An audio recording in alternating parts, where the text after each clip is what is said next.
Mesikia yule mwingine asingina nilo nani? Ati Gachagua. Wewe mzee akuzimia. Ladies and gentlemen, good evening. It is my hope and prayer that this video is going to find you guys in good health. Personally, I'm fine. Kisumu is also fantastic. There is something which I've been observing of late in this country. William Samoei Arap Ruto is no longer responding to Raila Amolo Odinga. That task has now been left to Rigathi Gachagua. And Rigathi Gachagua has been doing it perfectly well. We can lead a 1 million march to the judiciary to say, Koneni nyumbani. And they would have no choice but to go home. So the judiciary should not threaten, blackmail the people of this country after they have done the message that they've done. Mimi niko na nafasi niseme. Wewe mzee akuzimia. Unaongea mzuri sana. Na hiyo ndio kazi yako ya kukosoa sisi. Kama ulifanya hiyo kazi ya kukosoa serikali ya Uhuru Kenyatta, hatungefika hapa tuko. You abandoned your duty to oversight government. Serikali ikaporwa na wewe na watu yako mkaingia kwa uporaji. Sasa unalalamika bei iko juu na wewe ndio mwenye uliwacha kazi yako ukawachilia wakora wakaiba pesa yote ya Kenya na wewe ukaingia pale kukura hiyo pesa. Number 2, wewe mzee ongea ukweli. Wewe ndio ulichanganya serikali yetu. Ukachukua 50 billion ingesaidia wa Kenya ukapeleka kwa BBI ikapotea. Si ni yeye? Huyu mzee ndiye alichanganya Rais Uhuru Kenyatta na serikali wakachukua bilioni 200 wakaweka kwa project Azimio. Ilipotea haikupotea? And for those who follow the politics of this country, immediately after the last general election, there was a strong feeling amongst supporters of Raila Amolo Odinga that he needed to allow Kenya Kwanza government the space to commit mistakes, and then he would come later when the mistakes could no longer be fixed by Kenya Kwanza government. Because there was a feeling that Kenya Kwanza government was headed for a failure, and that Raila Odinga responding to Ruto, raising issues with the Kenya Kwanza government, was going to allow them the opportunity to fix some of the mistakes which they were committing. But something is now emerging that Ruto is not responding to Raila. Rigathi Gachagua is responding to Raila Odinga. And Raila Odinga yesterday took on Rigathi Gachagua and destroyed him completely. Mesikia yule mwingine asingina nilo nani? Ati Gachagua.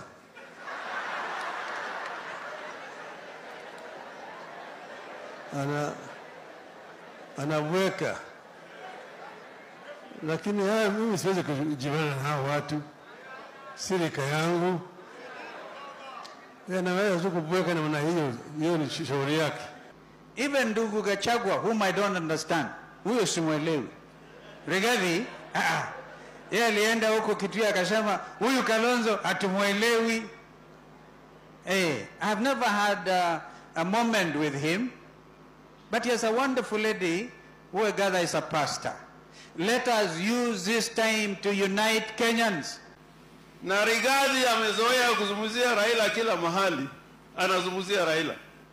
Sijui hata kama nalala usiku karibu na mama, ndoto ambayo anaota ni Raila. Awaje kusumbua mama watoto na Raila, hata kama nalala Raila. Wafanye kazi. Wangapi wanasema wafanye kazi walipatiwa? Mheshimiwa Naibu wa Rais, Raila Odinga is not your equal. Raila Odinga has fought for this country. Kalonzo Musyoka is not your equal. Please respect Raila Amolo Odinga and respect Kalonzo Musyoka. Hii kitu ya kila wakati ukisimama unataka kubishana na Raila Amolo Odinga, tunakuambia sisi tunakuona kutoka kwa IT. So in this video, I want us to look at the new strategy which I personally believe Kenya Kwanza government is now employing in terms of dealing with Raila Amolo Odinga. Before we do that, in case you are watching this channel for the first time, I want you to take a second or two, click that subscribe button so that next time we produce a video like this, YouTube will automatically notify you. And to the subscribers, I want to continue thanking you guys for your continued support, because without that support, this channel cannot be where it is. Now, let us get back to the main issue. Why do you think William Ruto is no longer responding to Raila Odinga? And why do you think he has tasked now Rigathi Gachagua to be the one responding? In my view, what is happening is that, number one, William Ruto's handlers are keen on packaging William Ruto as a presidential individual. Basically, when Ruto got into government, a lot of things were just normal. He had campaigned, everybody was dealing with the hustlers the same way. So he had to be changed to appear more presidential. There's a lot of background noise. He had to be changed. One of the things is restricting access to him, which is happening to majority of Kenya Kwanza supporters. But there was this issue of William Ruto responding to Raila Odinga. William Ruto was used to responding to Raila Odinga, I don't know, for the last 10 years. He was the one responding. So I think these guys decided that when it comes now to Raila Odinga or Kenya Kwanza, or Azimio, the person who was going to now respond is Rigathi Gachagua, because that was Rigathi Gachagua's role in the last election when he was assigned to specifically deal with President Uhuru Kenyatta. So let us wait and see, but I think there is a general consensus in Kenya Kwanza that William Ruto's image needed to be protected so that he doesn't deviate from being a president to now a politician. And that's why they've assigned Rigathi Gachagua. Rigathi Gachagua has nothing to lose. So that's number two. Also tend to think that it has everything to do with Mount Kenya politics. Kenya Kwanza fears one thing, that in case they are going to fail, a rebellion might actually be engineered. But their worry is Mount Kenya. If Mount Kenya can slip from the grip of William Ruto, Kenya Kwanza would be dead. So the thing is, Rigathi Gachagua is the only individual currently who can take the anti-Raila Odinga sentiments in central Kenya.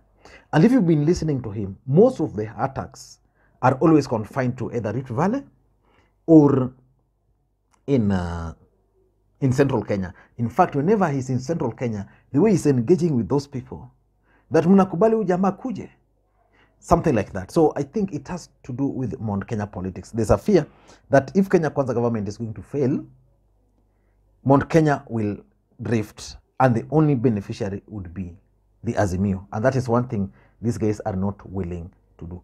Number three, in my view, I think it's they've also developed this attitude of fire with fire. You know, Raila Odinga hardly loses his temper. But the way he referred to Rigathi Gachagua,